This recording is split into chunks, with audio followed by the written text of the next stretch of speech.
Bible Fact. Ayub seorang tokoh Alkitab yang saleh dan jujur juga takut akan Tuhan. Ayub memiliki harta kekayaan yang banyak. Dia memiliki 10 anak, 7 laki-laki dan 3 perempuan.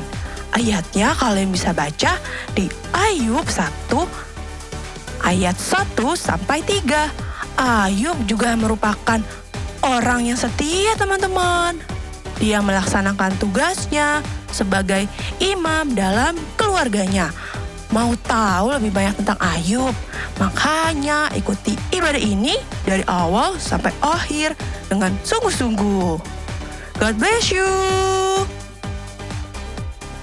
Shalom teman-teman Kids Church, perkenalkan nama aku Nathan. Ayo kita siapkan hati kita untuk memulai ibadah yang sungguh-sungguh ya teman-teman. Yuk kita berdoa, lipat tangannya, tutup matanya. Tuhan, terima kasih Tuhan untuk kasih karunia-Mu, untuk penyertaan-Mu yang sempurna dalam kehidupan kami.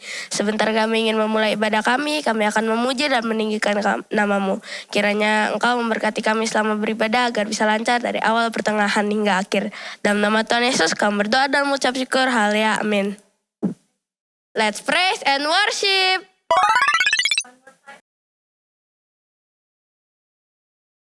Shalom teman-teman. Semuanya kita bangkit berdiri, kita mau bersorak-sorai bagi Tuhan. Yuk sambil tepuk tangan kita ya. Kita mau belajar lagu ini. Yuk adik-adik, gak ada yang diem ya.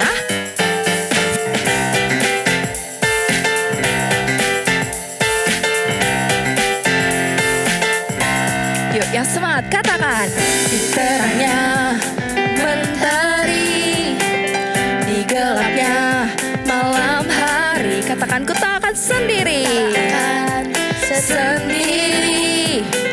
Yesus selalu menemani saat senang dan sedih.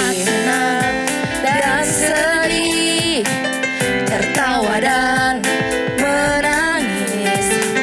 Ku tak akan sendiri. Siapa? Yesus selalu menemani.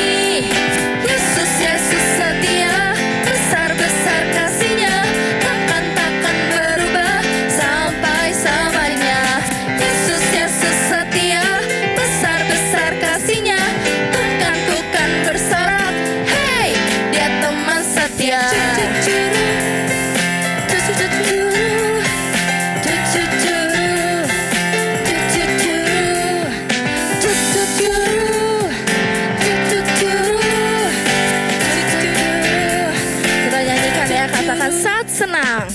Saat senang dan sedih, tertawa dan menangis, ku tak akan sendiri.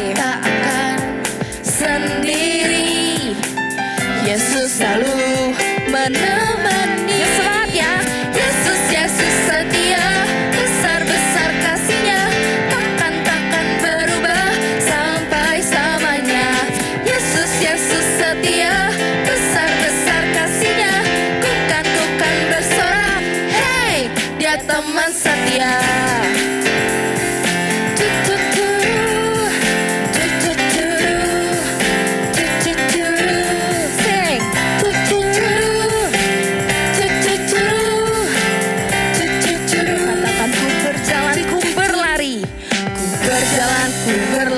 Ku berdiam, ku menari. Yesus selalu di hati, Dia teman setia. Ku berjalan, ku berlari, ku berdiam, ku menari. Yesus selalu di hati, Dia teman. Katakan Yesus. Yesus setia, besar-besar kasih-Nya, takkan berubah sampai selamanya. Yesus setia, besar-besar kasih-Nya, kukan bersorak. Hey, Dia teman setia. Beri kemuliaan untuk Tuhan Yesus. Silakan duduk adik-adik. Adik-adik, kita siapkan hati dan pikiran kita. Kita mau angkat satu lagu pujian Hosana.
satu dalam doa. Tuhan, terima kasih Tuhan untuk kasih karunia-Mu, untuk penyertaan-Mu, untuk perlindungan-Mu yang sempurna pada hari ini ya Bapa. Tuhan, sebentar kami ingin mendengarkan firman-Mu. Kiranya Engkau akan memberkati kakak yang akan menyampaikan firman-Mu. Kiranya firman-Mu ini dapat menjadi rema bagi kehidupan kami ya Bapa. Di dalam nama Tuhan Yesus kami berdoa. Amin.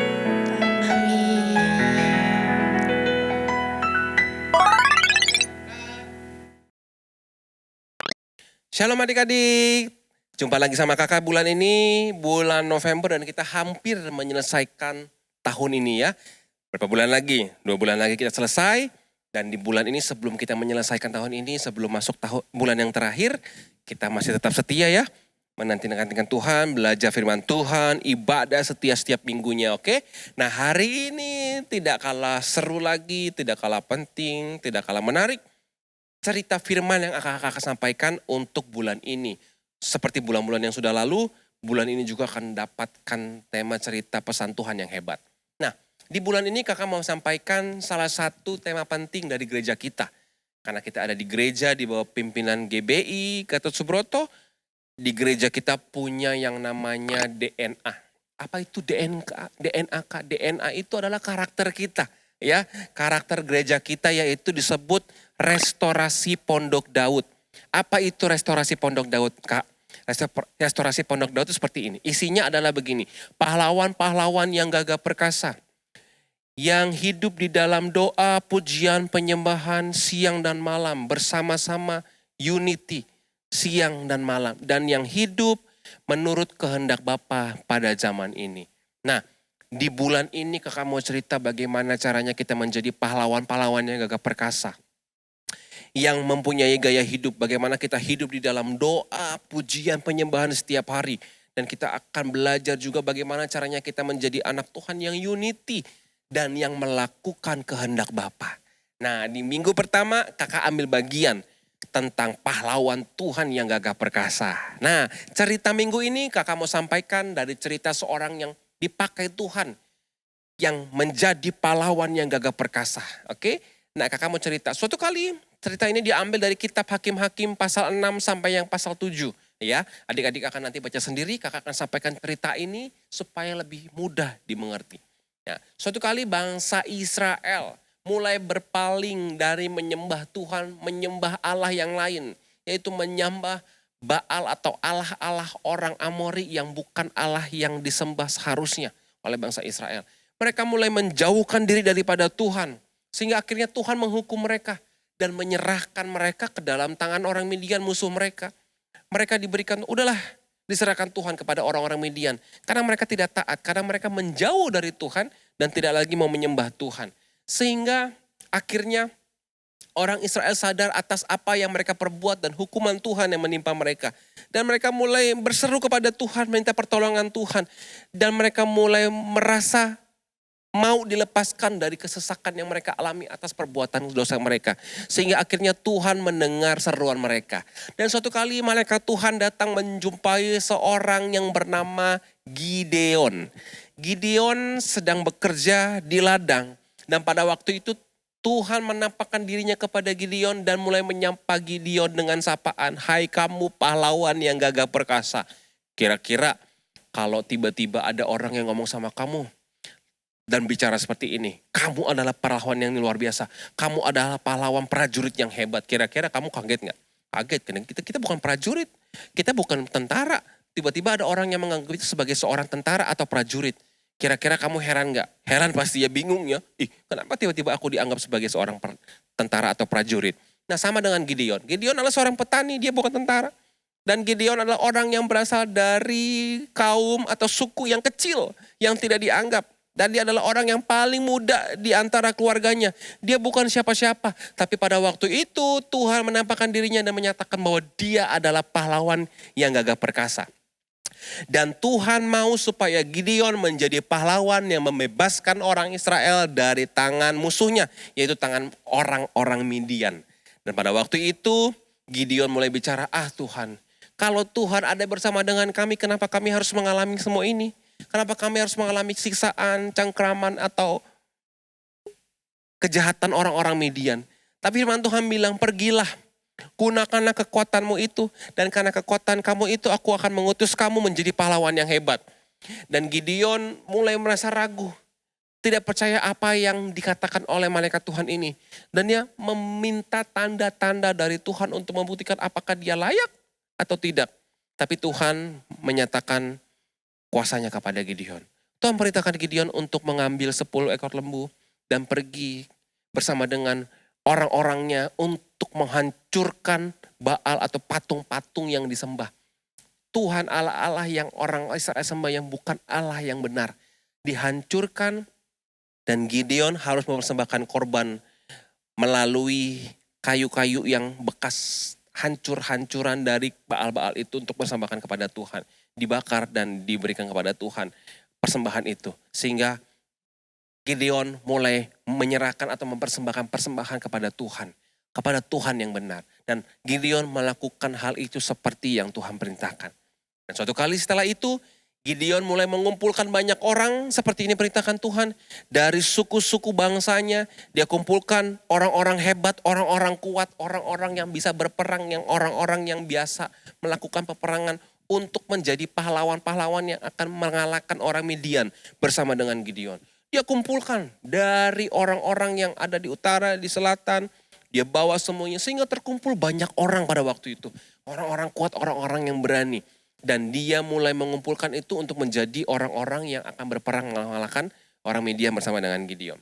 Tapi Tuhan melihat bahwa terlalu banyak orang yang bersama dengan Gideon. Karena Tuhan berkata begini, jangan-jangan nanti ketika mereka berpikir bahwa mereka banyak, mereka merasa bahwa kemenangan itu yang mereka dapatkan karena kemampuan dan kekuatan mereka. Lalu Gideon diperintahkan Tuhan untuk mulai berbicara, siapa yang hari ini takut, merasa gentar untuk berperang, boleh pulang, ya. Adik-adik tahu berapa orang yang pulang pada waktu itu? 20.000 orang mulai mengundurkan diri. Banyak ya. Dan sisa 10.000 orang yang bersama-sama dengan Gideon. Yang mulai berani, yang masih berani. Yang lain takut tuh yang pulang tadi. Dia pulang dan sisa 10.000. Dan ketika itu masih terlalu banyak kata Tuhan. Tolong suruh mereka minum di sungai. Perhatikan cara mereka minum kata Tuhan. Dan ketika mereka minum, ada yang minum mengambil dengan tangannya, dan ada yang minum langsung menghirup air dengan mulutnya. Lalu Tuhan bilang, pisahkan mereka yang minum dengan langsung menghirup dan yang mengambil dengan tangannya. Dan orang-orang yang menghirup langsung air itu dipisahkan Tuhan terdapat 300 orang. Dan mereka lah yang dipilih Tuhan. Hanya 300 orang dari puluhan ribu adik-adiknya, ternyata dipilih Tuhan hanya 300. Dan mulailah mereka mempersiapkan diri, mereka berkemah di dekat perkemahan orang Midian. Orang Midian berkemah di bawah mereka. Dan Gideon bersama pahlawan-pahlawannya ada di atas. Tuhan perintahkan untuk dia berjaga-jaga dan mengintai perkemahan itu. Lalu Gideon masih ragu, masih takut. Tapi Tuhan perintahkan kalau kamu takut, bawa suruhanmu bersama-sama untuk dengarkan apa yang mereka percakapkan di antara perkemahan orang Midian. Lalu Gideon mulai pergi bersama dengan bujangnya dan dia mendengar bahwa orang-orang di sana mengatakan sesuatu yang hebat tentang Gideon. Jangan-jangan kita akan diserahkan, dikalahkan oleh karena Gideon orang Israel itu. Orang yang hebat, pahlawan yang perkasa. Sehingga Gideon saat mendengarkan itu dia mulai berani dan dia kembali ke perkemahannya dan mulai mempersiapkan segala sesuatu untuk mengalahkan orang Midian. Lalu Gideon mengumpulkan orang banyak. Dari 300 orang ini dibagi 3 kelompok menjadi 100-100. Dan dalam setiap kelompok Gideon mempersiapkan untuk membawa sebuah obor dan buyung yang berisi suluh. Mereka tidak lupa membawa sangkakala. Mereka hanya membawa obor dan juga buyung yang akan mereka bawa. Lalu mereka mulai berjalan mendekati perkemahan orang-orang Midian.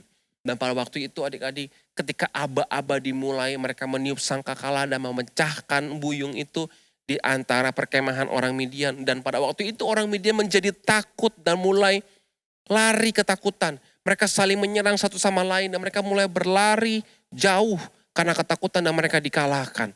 Pada waktu itu Tuhan membuktikan bahwa dengan kekuatan 300 orang dan bersama Gideon, pahlawan yang gagah perkasa, Tuhan bisa kalahkan musuh-musuh orang Israel. Dan dari situ Gideon menjadi pahlawan yang gagah perkasa seperti yang dikatakan Tuhan. Nah adik-adik, dari cerita ini kakak mau sampaikan begini. Siapa yang di sini mau menjadi pahlawannya Tuhan yang gagah perkasa? Kak, aku kan masih anak-anak kak. Kak, aku kan masih kecil, Kak. Aku kan masih sekolah, aku bukan tentara, aku bukan orang yang kuat, Kak. Bagaimana caranya aku menjadi pahlawan Tuhan yang gagah perkasa? Ya, kamu adalah pahlawan yang gagah perkasa. Karena kamu akan mengalahkan musuhmu yang besar. Siapa musuh kamu? Iblis, ya. Dia yang harus kita kalahkan sebagai pahlawan-pahlawannya Tuhan. Kamu harus menang mengalahkan ketakutan kamu. Kamu harus menang mengalahkan kecewanya kamu. Kamu harus mengalahkan ketakutan kamu. Kamu harus mengalahkan semua yang menjadi musuh-musuh dalam hidup kamu. Mungkin kamu adalah orang yang suka takut. Dan kamu orang yang suka berbuat dosa karena kamu suka tergoda dengan pilihan-pilihan untuk dosa atau benar nih. Dan kamu harus menjadi pahlawan Tuhan, bisa mengalahkan ketakutan dan mengalahkan dosa. Terutama mengalahkan iblis musuh kamu. Nah, bagaimana caranya kita bisa menjadi pahlawan-pahlawannya Tuhan, Kak? Kita percaya bahwa kita sudah dipakai Tuhan sejak kita masih kecil. Walaupun kita bukan siapa-siapa ya, seperti Gideon. Gideon adalah anak petani, dia anak yang paling muda, tapi dia dipilih Tuhan untuk jadi pahlawan yang gagah perkasa. Nah, seperti Gideon, kamu juga percaya, kakak juga percaya, supaya kita dipakai Tuhan untuk mengalahkan musuh-musuh kita, untuk mengalahkan kejahatan, untuk mengalahkan ketakutan, untuk mengalahkan kekecewaan, untuk mengalahkan sakit hati, untuk mengalahkan dendam yang ada dalam hati kita. Kita kalahkan semua yang jahat supaya kita bisa menjadi pahlawannya Tuhan. Dengan siapa kita bisa melakukannya? Dengan Tuhan. Ingat ya, yang berperang melawan orang Midian bersama dengan Gideon adalah Tuhan sendiri. Tuhan yang akan turun tangan mengalahkan musuh-musuh kamu. Seperti Gideon, Tuhan tolong Gideon dan Gideon keluar menjadi pahlawan yang gagah perkasa bersama dengan Tuhan. Karena kita berjalan bersama dengan Tuhan, karena kita bersama dengan Tuhan, kita akan menjadi pahlawan-pahlawan yang hebat dipakai di tangan Tuhan. Amin. Nah, minggu ini kita belajar dengan tema karakter restorasi Pondok Daud, yaitu tema atau karakter gereja kita akan menjadi pahlawan yang gagah perkasa. Dan minggu depan kita akan belajar pahlawan yang gagah perkasa yang hidup di dalam pujian, doa, penyembahan setiap hari. Kira-kira siapa ya Kak orang yang akan kita pelajari dari kisah itu? Nah, makanya setia mendengar firman Tuhan dan setia menyaksikan tayangan ini supaya kamu juga bisa belajar lagi untuk minggu depan. Siapakah tokoh yang akan diceritakan dan bagaimana caranya kita hidup di dalam doa, pujian, dan penyembahan setiap hari. Oke adik-adik, sampai jumpa lagi minggu depan. Tuhan Yesus memberkati. Jangan lupa selalu baca Alkitab, berdoa, dan andalkan Tuhan. Sehingga kamu jadi pahlawan-pahlawan hebatnya Tuhan. Tuhan Yesus memberkati kita semua.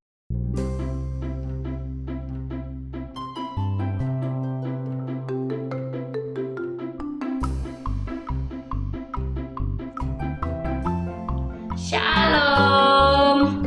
Roma 10 ayat 17. Jadi iman timbul dari pendengaran dan pendengaran oleh firman Kristus. Terima kasih.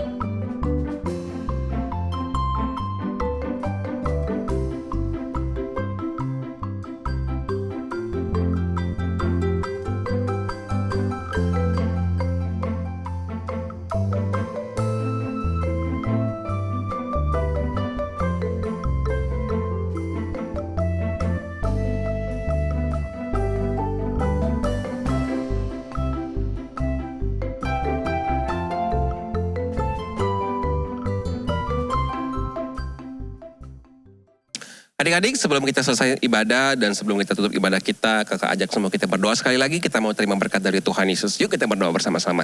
Tuhan Yesus yang baik, kami bersyukur Tuhan. Terima kasih buat hari ini. Kami boleh menyelesaikan ibadah kami dan biar ibadah kami semua berkenan kepada Tuhan. Dan Tuhan disenangkan melalui ibadah kami hari ini. Terima kasih Tuhan. Sebelum kami selesai, biar kami terima berkat daripada Tuhan. Kiranya berkat Tuhan, berkat damai sejahtera, sukacita, perlindungan diberikan pada setiap kami. Kemanapun kami pergi, melangkah, Tuhan menyertai, Tuhan melindungi, dan Tuhan memberkati kami dalam setiap aktivitas kami di sekolah, di rumah, dimanapun kami berada. Tuhan akan buat apapun yang kami perbuat dengan tangan kami yang berkenan kepada Tuhan. Tuhan akan selalu buat kami selalu berhasil. Di dalam nama Tuhan Yesus, kami berdoa dan bersyukur. Haleluya. Amin.